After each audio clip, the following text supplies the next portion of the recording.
Kami dari kelompok 1 pada kesempatan kali ini ingin mempresentasikan mobile apps yang telah kami buat, yaitu Flavor Bistro. Anggota terdiri dari Reynaldo, Fuandri Putra, Cinderelia, Jeffrey Lingau, Nico Thomas, dan Charles. Flavor Bistro adalah aplikasi pemesanan makanan yang menyediakan berbagai menu restoran yang dapat diorder secara langsung. Featuresnya ada authentication, admin panel, payment, card, dan database. Untuk onboarding page-nya terdiri dari authentication page, product page, dashboard page, dan admin panel page. Selanjutnya akan dilanjutkan dengan demo program. Oke, perkenalkan nama saya Reynaldo dengan NIM 535220201. Di sini saya akan menjelaskan bagian-bagian yang telah saya buat, baik berupa halaman maupun setup seperti GitHub dan juga Firebase. Untuk pertama-tama, sebelum masuk ke code, saya akan menjelaskan untuk bagian GitHub-nya. Di dalam GitHub ini terdiri dari 7 branch. Jadi branch pertama itu yang paling utama adalah main, dan sisanya adalah branch dengan nama anggota masing-masing. Kemudian dari branch anggota masing-masing ini, kita akan melakukan commit dan push.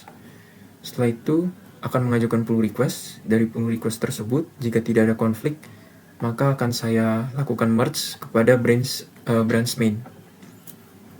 Kemudian di sini juga ada akun Firebase yang milik saya. Di dalamnya Fuandri memiliki akses juga untuk setup Firestore database-nya dan juga storage untuk menyimpan gambar-gambar. Selain itu juga ada authentication yang akan digunakan oleh Nico Thomas. Selain itu juga di sini ada fitur Continue with Google. Jadi saya sudah setup Google Provider-nya juga. Untuk Google Provider ini sudah di-generate untuk fingerprint-nya.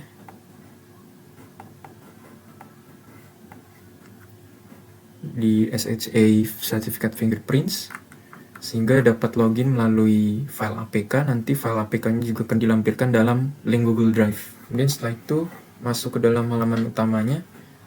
Di main.dart ini, untuk pertama-tama kami juga sudah setup temanya. Tema utama kami adalah warna kuning dan putih. Kemudian di sini ada routingnya untuk halaman-halaman tersendiri. Dan halaman yang pertama ada onboarding yang telah saya buat.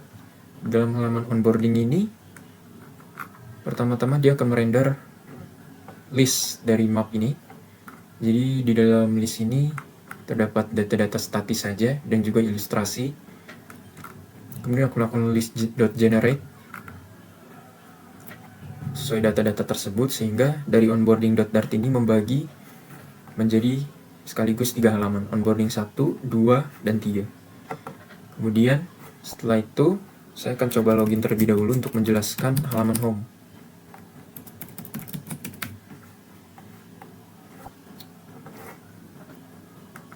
Untuk halaman home ini di dalamnya terdiri dari dashboard.dart terlebih dahulu. Jadi dashboard.dart ini isinya bottom navigation bar item saja yang mewakili 4 halaman: home, cart, orders, dan profile. Untuk halaman home.dart ini, pertama-tama untuk hot promos-nya ini hanya gambar ilustrasi statis saja. Kemudian disusul dengan recommended products dan latest products. Basicnya adalah produk yang sama tetapi dengan layout yang berbeda saja. Dan ini diambil dari data-data Firebase tadi menggunakan Stream Builder. Dan di sini sebelum load sebenarnya juga ada skeletonizer atau skeleton untuk loading efeknya. Kemudian di sini ada grid view.builder untuk performa saat scrolling ketika banyak products. Lanjut setelah itu ada halaman cart. Cart sendiri ini dibuat oleh Charles, tetapi untuk logic-logicnya contohnya seperti cart provider ini saya setup menggunakan dependency provider. Di sini terdapat 5 fungsi utama kurang lebih. Get total price yang akan ditampilkan untuk bagian ini. Kemudian ada fungsi add item untuk menambah produk baru. Remove quantity untuk mengurangi jumlah produk, remove item untuk mengurangi item sekaligus, dan remove all untuk menghilangkan semua item yang ada di dalam cart provider ini. Setelah itu juga saya akan mencoba untuk halaman checkout yang diintegrasikan dengan Mitrans. Contohnya di sini saya akan add to cart dan melakukan checkout. Oke, jadi di sini untuk checkout dia akan terarah ke dalam fungsi utama dari Mitrans SDK, yaitu Start Payment UI Flow. Untuk button checkout ini, saya menggunakan API yang telah saya buat sendiri. Jadi sebelumnya saya sudah menggunakan API untuk menghandle dari Mitrans sendiri untuk mendapatkan token. Token itu akan digunakan untuk Start Payment UI Flow. Tapi di sini saya tidak akan menjelaskan untuk code dari backend-nya karena di luar konteks Flutter dan Firebase. Jadi secara singkatnya saja di sini ada data-data yang kita perlukan seperti price dan email. Kemudian akan dioper kepada backend. Kemudian akan mendapatkan token. Token itu digunakan untuk melakukan Start Payment UI Flow ini.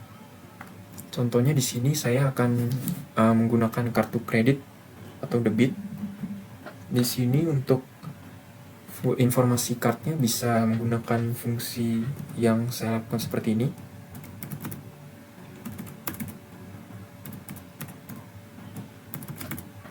Bisa diikuti saja nomor kartu kreditnya. Untuk month dan year-nya bisa free, bebas.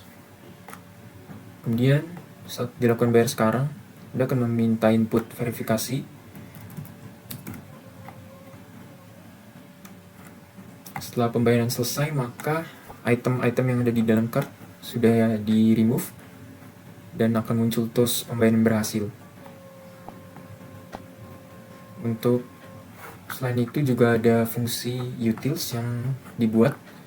Jadi di dalam fungsi utils ini ada toast untuk alert message, kemudian ada format untuk format date, dan untuk fungsi authentication yang terdiri dari beberapa fungsi utama untuk khususnya halaman login register.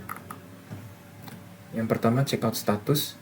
Checkout status ini juga digunakan untuk halaman onboarding.dart. Pertama-tama saat diinisialisasi, dia akan cek apakah user sudah login, maka akan diarahkan ke halaman dari onboarding.dart home. Kemudian sisa-sisa halaman ini, fungsi ini sudah digunakan oleh rekan saya Nico Thomas untuk digunakan pada halaman-halaman seperti login, register, dan forget password. Sekian presentasi dari saya, terima kasih. Perkenalkan, saya Fandri Putra dengan NIM 535220152. Di sini saya akan menjelaskan secara singkat struktur backend produk dalam aplikasi Flavor Bistro. Flavor Bistro menggunakan konsep Object Relational Mapping atau yang disebut dengan ORM untuk menyederhanakan interaksi aplikasi dengan database. Flavor Bistro menggunakan konsep Object Relational Mapping atau yang disebut dengan ORM untuk menyederhanakan interaksi antara aplikasi dengan database. Dengan menggunakan model, service, dan repository, aplikasi lebih terstruktur dan modular dalam pengelolaan data. Untuk database, Flavor Bistro menggunakan Firebase Firestore dan Firebase Storage. Flavor Bistro memiliki dua model produk, yaitu produk model dan produk request. Produk model mencakup informasi penting tentang suatu produk, seperti ID, nama, description, image URL, dan price. Produk request memiliki informasi yang sama dengan produk model, namun memiliki tambahan informasi berupa file image yang akan diupload ke Firebase Storage. Produk service digunakan untuk penghubungan antara produk repository dengan komponen lain dalam aplikasi. Produk repository digunakan untuk menghubungkan antara aplikasi melalui produk service dengan database. Produk repository memiliki dua fungsi utama, yaitu mengambil dan mengirim data ke database. Untuk melakukan operasi CRUD, create, read, update, dan delete pada database, produk repository memiliki fungsi add product, update product, delete product, dan get all product. Produk repository juga memiliki fungsi helper untuk mengelola gambar pada Firebase Storage, yaitu upload image, save image to file, dan delete file.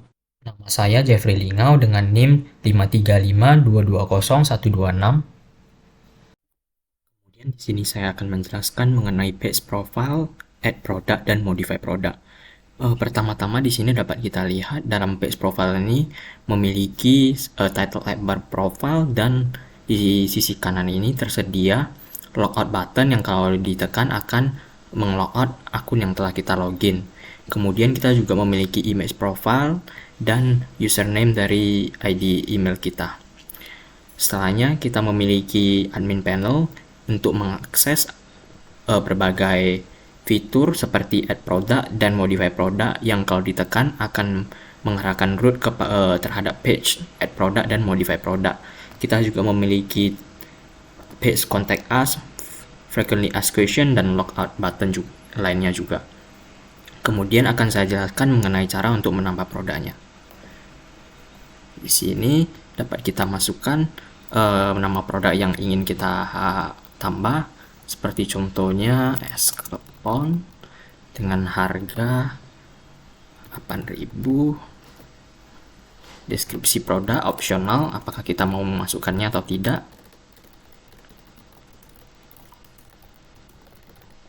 Setelah itu kita akan melakukan upload foto produk.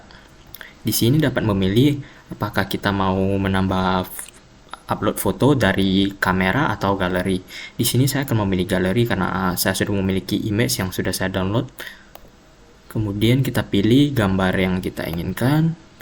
Nah, di sini akan tersedia sebuah preview image sebagai gambaran image yang akan muncul pada tab produk yang telah kita buat. Setelah itu kita add product. Maka dengan otomatis produk yang telah kita tambahkan tersebut semua akan terupload ke Firebase yang kemudian akan di fetch seperti contoh di home ini. Nah, maka telah muncul produk yang telah kita tambah beserta dengan harga dan deskripsinya. Setelah itu saya akan menjelaskan mengenai modify product. Nah, pada page modify product ini kita fetch semua data yang telah tersedia dalam collection dan kita menampilkannya dalam bentuk card, di mana card tersebut terdiri dari image foto yang image produk tersebut di paling atas, nama produk, harga produk, serta deskripsi produk, dan juga tersedia tombol edit produk dan delete produk. Pertama-tama saya akan mencoba edit produk terlebih dahulu. Dan di sini kita juga memiliki default value yang telah tersimpan dalam Firebase sehingga kita dapat mengubahnya dengan mudah. Seperti contoh di bawah ini, saya akan menghapus semua deskripsi yang telah dimiliki. Sebentar, akan saya tambahkan. Pizza itu sangat enak. Selain itu kita juga dapat melakukan modify image. Jadi di sini kita memiliki foto image lama, dan apabila kita upload dengan foto yang baru, maka image dalam file storage tersebut akan ditimpa dengan yang baru. Namun di sini saya tidak akan melakukannya karena gambar ini telah tepat sebagai produk pizza. Kemudian kita tekan edit product dan dapat kita lihat di tab halaman home produk tersebut, maka deskripsi produk telah terubah. Di sini yang saya tambahkan tadi, pizza itu sangat enak. Kemudian saya akan mencoba untuk delete produk. Seperti contoh, ayo kita scroll ke produk yang tadi baru saya tambahkan, yaitu es klepon, dan kita menekan tombol delete produk. Nah, di sini kita memiliki sebuah prompt atau alert box delete produk, sehingga untuk mencegah terjadinya delete penghapusan produk secara tidak kesengaja, sehingga kita memiliki apakah benar-benar ingin menghapus produk ini atau tidak. Di sini saya akan mencoba menekan tombol delete, sehingga di sini sudah hilang produk es klepon tersebut, dan kita periksa lagi di home apakah masih ada atau belum. Nah, dapat dilihat di sini produk es klepon telah dihapus. Kita telah, dengan sistem ini kita menghapus dokumen es klepon dari Firestore sesuai dengan ID yang telah kita specify. Saya Cindy dengan NIM 535220110. Saya akan mendemokan mengenai page contact, FAQ, dan juga notification. Saya akan membahas mengenai kontak terlebih dahulu. Di sini saya menggunakan package email.js untuk mengirim email, Flutter Material Dart untuk UI, dan Toast Dart untuk menampilkan pesan notifikasi. Di sini ada kelas kontak. Ini adalah widget stateful contact yang digunakan untuk membuat tampilan utama halaman contact us.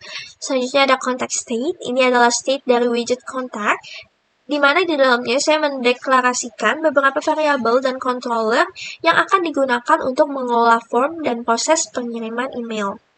Selanjutnya juga ada method send email. Di sini digunakan untuk mengirim email. Ini akan dieksekusi saat tombol submit ditekan. Pertama, validasi dilakukan terhadap input form untuk memastikan bahwa semua data yang dibutuhkan telah diisi dengan benar. Jika validasi berhasil, maka menggunakan email.js untuk mengirim email dengan data yang dikumpulkan dari form. Jika berhasil, akan muncul pesan sukses, yaitu form submit successfully. Dan input form akan di-reset. Ini untuk tampilannya. Di sini saya akan coba isi.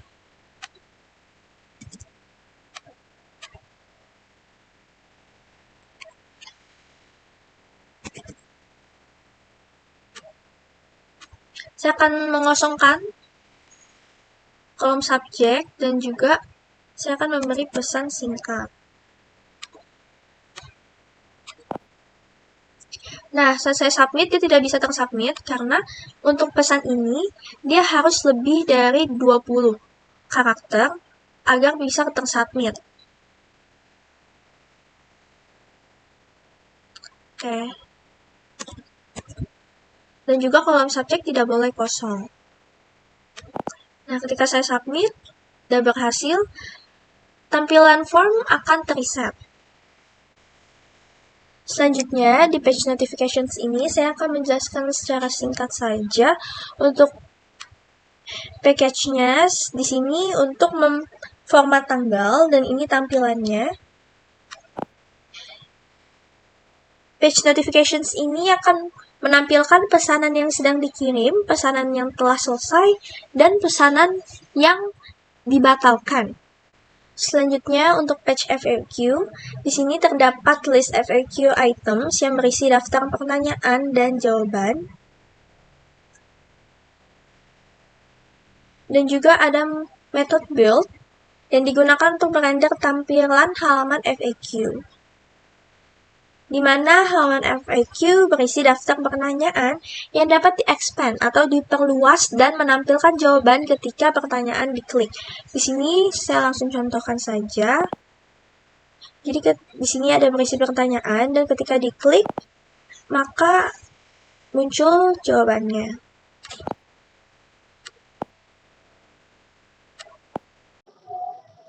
Halo, perkenalkan nama saya Charles dengan nomor induk mahasiswa 535220232.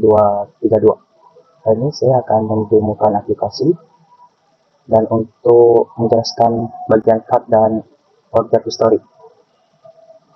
Untuk memulai ini kita coba ke bagian produknya dulu, bagian home-nya.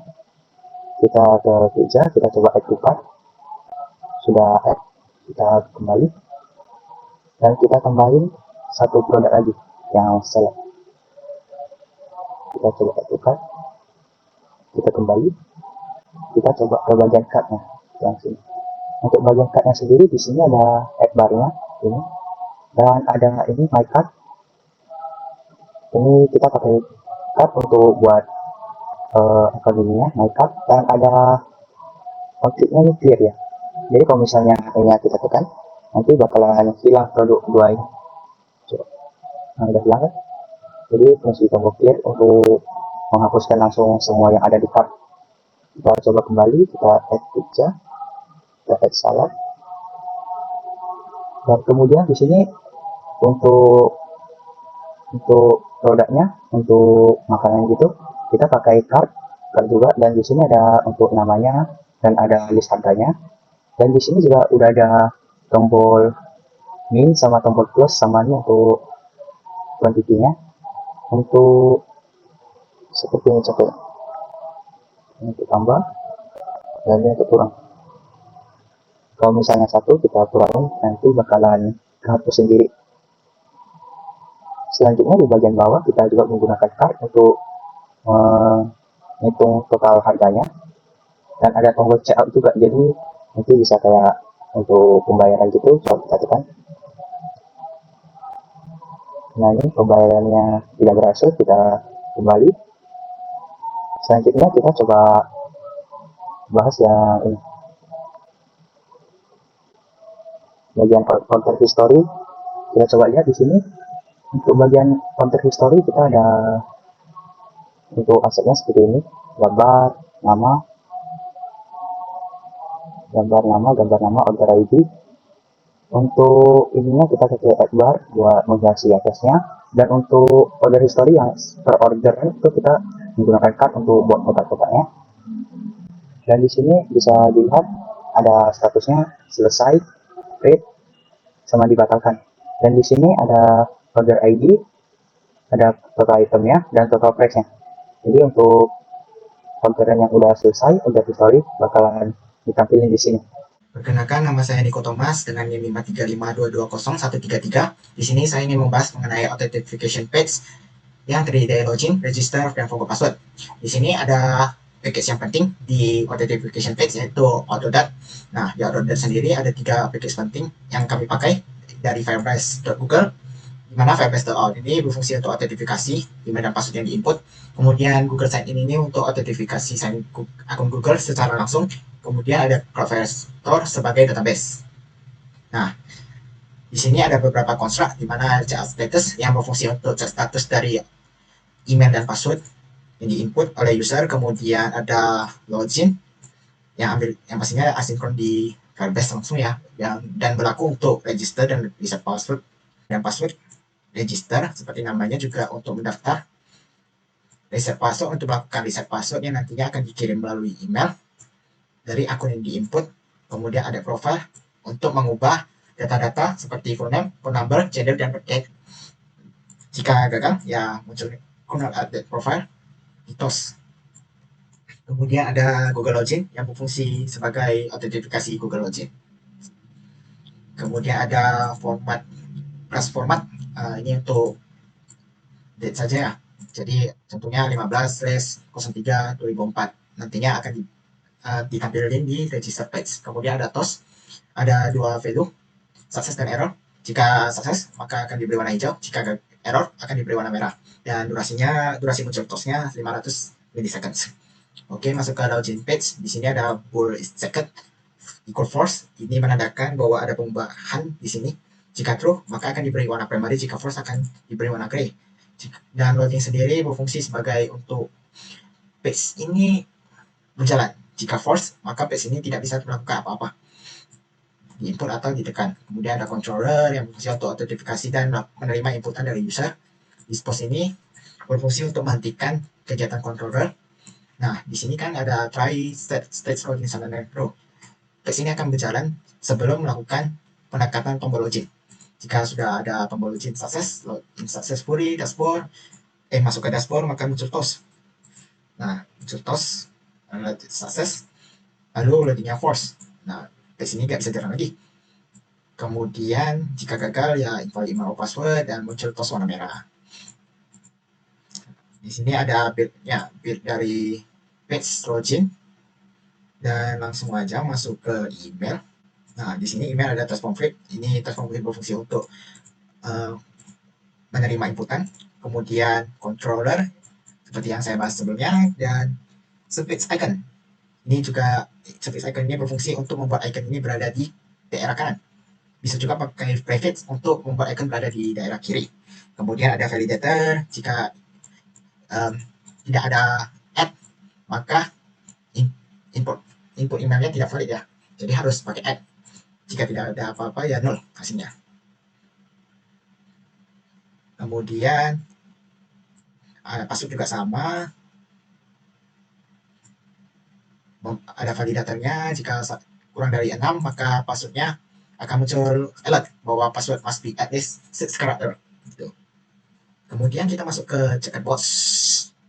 Dimana checkerbox ini awalnya kan false ya. is checked, berarti value-nya false. Yang awalnya equal false. Nah, ketika ditekan, maka hasilnya jadi active false color. Kemudian ada forgot password yang ada navigator ya, task button yang berfungsi untuk menavigasi ke forgot password. Kemudian, oh ya, saya lupa untuk submit handler. Ada submit handler yang berfungsi untuk untuk menerima semua inputan email, password yang nantinya akan diasinkronkan ke Autodat. Juga ada button register, don't have account, ke register now. Maka ada tekan ke register page. Oke, untuk buttonnya sih ada submit handler juga sih. Submit handler, ya kurang lebih untuk login page seperti itu. Kita masuk ke register page. Nah, di register page sendiri hampir sama dengan login page, tidak ada banyak perubahan, ada list saja, list gender, kemudian ada string gender male. Ini maksudnya apa? Ini adalah initial field dari formnya, ada male di sini, tapi bisa berubah. Kemudian initial field dari datanya juga terlihat 2006, dan di sini sama sih untuk login page. Kemudian ada width-nya untuk pick date yang diasinkronkan dari format. Nah, di sini ada kan pakai date time nih. Nah, ini masuk first date dan last date ini dimaksudkan kan ada pembatasan dari 1950 ke 2006, jadi mentok ya. Dan kemudian terus tidak perlu dijelaskan, submit handler juga sama dengan login page.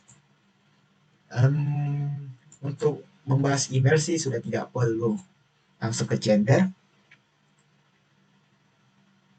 Nah, di gender sendiri ada drop down buttons. Ini fungsinya untuk menurunkan list yang tadi dibuat, ada male, female. Nah, kemudian ada date, per date. Ada post decoration, bla bla bla. Date. Di sini pakai pick date yang tadi ya, pick date keluar kotak tadi, tinggal dipilih. Kemudian ada password, password juga sama, ada validator sama dengan login. Bedanya di confirm password ini ada value tidak sama dengan password controller.txt yang diinput sebelumnya. Jadi harus confirm bahwa password itu harus matching dengan password yang sebelumnya diinput. Oke, selebihnya sama, tidak ada perubahan. Ada button sign here juga di bawah. Kemudian ada forgot password. Oke, tidak ada perbedaan sih. Ada email controller, bla bla bla, asynchron. Lakukan reset password yang nantinya akan dikirim ke email. Nanti akan didemokan melalui screen-nya. Oke, tidak ada yang perlu dijelaskan lagi di codingannya. Ini juga merupakan tampilan yang hampir sama dengan onboarding, jadi tidak perlu dijelaskan. Baik, kita akan demo screen-nya. Jadi di sini kan kita melakukan input data lah, 081555.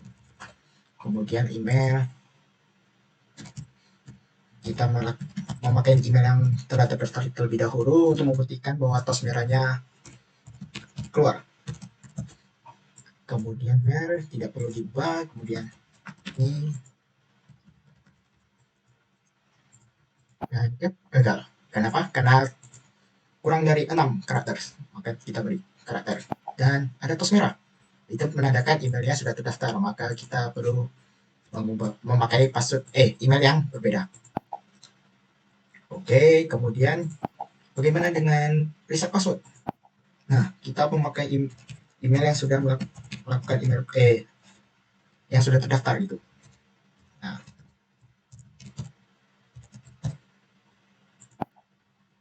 Nah, nantinya dia akan muncul di Gmail. Nah, akan muncul hello. Nanti kita bisa melakukan reset password. Maaf. Sepertinya ya muncul ya. Nah, nanti munculnya seperti ini. Kita melakukan reset passwordnya berhasil.